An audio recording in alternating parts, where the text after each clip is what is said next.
हम पढ़ेंगे आज 10th क्लास यूपी बोर्ड का मैथ का फर्स्ट चैप्टर। चैप्टर का नाम है वास्तविक संख्याएं। चैप्टर वास्तविक संख्याएं।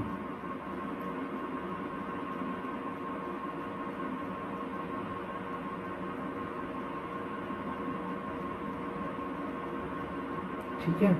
उसके बाद जो हमारी वास्तविक संख्या होती है वो कुछ इस प्रकार की होती है, जैसे 1, जैसे हमारी ये वास्तविक संख्या है उसे वो होती है 1 2 3 4 ऐसे अनंत तक चली जाती हैं। और 0 जैसे 1 2 3 0 1/2 प्लस टू पाई। पाई भी एक पाई पर बहुत ज़्यादा क्वेश्चन आते हैं कि पाई कैसी संख्या है। पाई वास्तविक और अपरिमेय दोनों प्रकार की संख्याएं, ठीक है।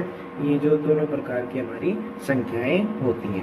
उसके बाद अगर पाई पूछ लिया जाए कि 22/7 पाई की वैल्यू ये होती है, तो बताओ कैसी संख्या है 22/7। तो 22/7 एक प्रीमिय संख्या है। इसे आप इसमें गलती मत करना। अगर खाली पाई पूछे, जैसे क्वेश्चन में दे दिया है पाई, तो पाई की वैल्यू होती है 22/7। तो 22/7 से कैसी संख्या है ये पूछ लेगा।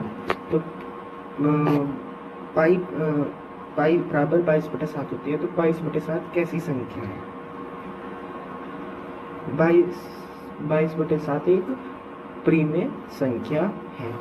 ये इम्पोर्टेंट है बहुत ज़्यादा आपके बोर्ड पर्पस के लिए। ये बहुत बार क्वेश्चन पूछा गया है। आपको इसी चैनल पर नोट्स और पीडीएफ सारी चीज़ आपको टेस्ट सीरीज सब मिल जाएगी।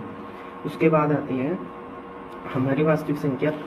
2 प्रकार की होती है। पहली होती है प्रीमिय संख्या,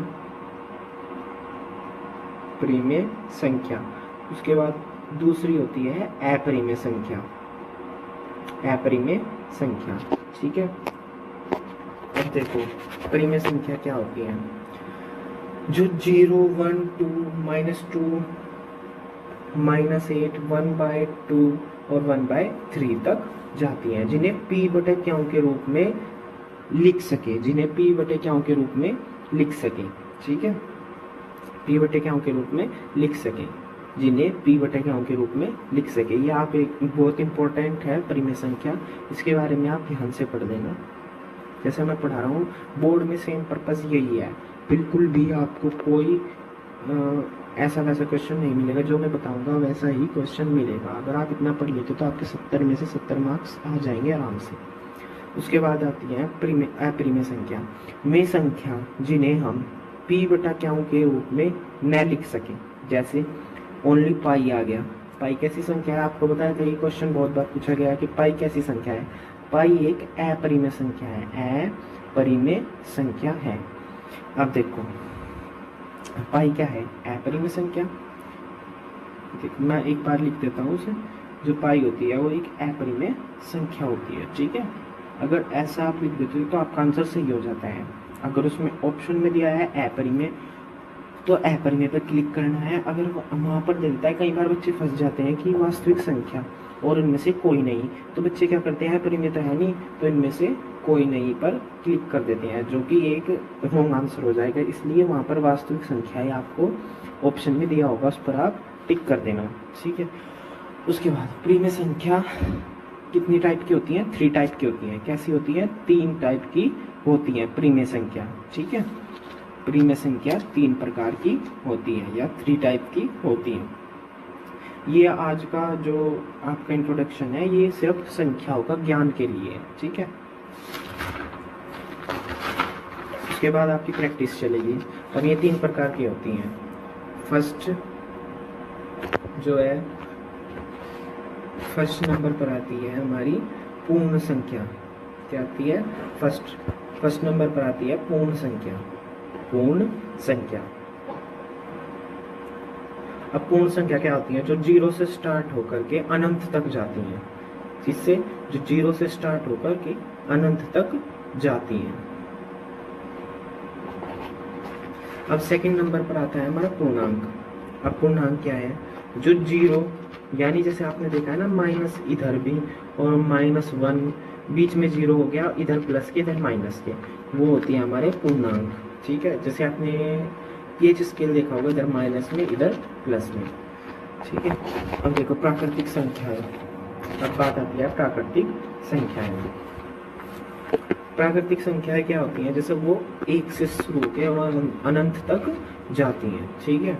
अनंत एक से शुरू होंगी और अनंत तक चले जाएंगे, जैसे 1 2 3 4 5 और फिर अनंत तक। अब बात आती है हमारी, ये हमारी संख्याएं पूरी हो चुकी हैं, हमारा प्रीमियर का पोर्शन पूरा हो चुका है। अब बात आती है सम संख्याएं। अब देखो सम संख्याएं क्या होती हैं। अब ये 4-5 संख्याएं हैं, ये मैं आपको बता देता हूँ। पहली है इसमें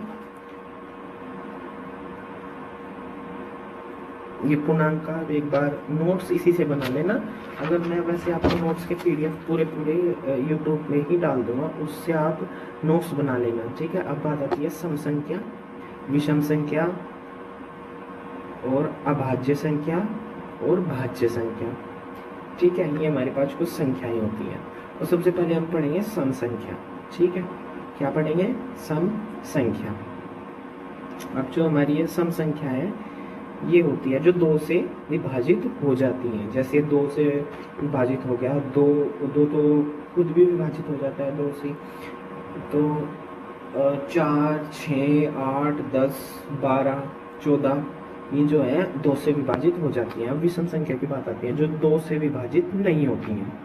जैसे हमारे 3 हो गया, 11 हो गया, बहुत सारी ऐसी संख्या है, 3 11 7 जो 2 से विभाजित नहीं होती है। अब बात आती है अभाज्य, जो स्वयं से कट जाती हैं। जैसे स्वयं से कट गए और 1 से भी कट जाती हैं, 1 से भी कट जाती हैं, ठीक है।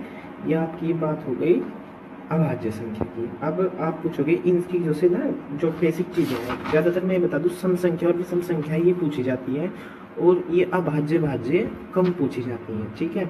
तो आपको बस ये भाज्य संख्या और अभाज्य संख्या बताने के बाद मैं वीडियो को यहीं समाप्त कर दूंगा, क्योंकि कल मैं आपको प्रैक्टिस क्वेश्चन करवाने वाला हूँ, एक्सरसाइज 1.1, ठीक है। जो स्वयं से तो विभाजित हो जाती है, 1 से भी विभाजित होती हैं, ठीक है।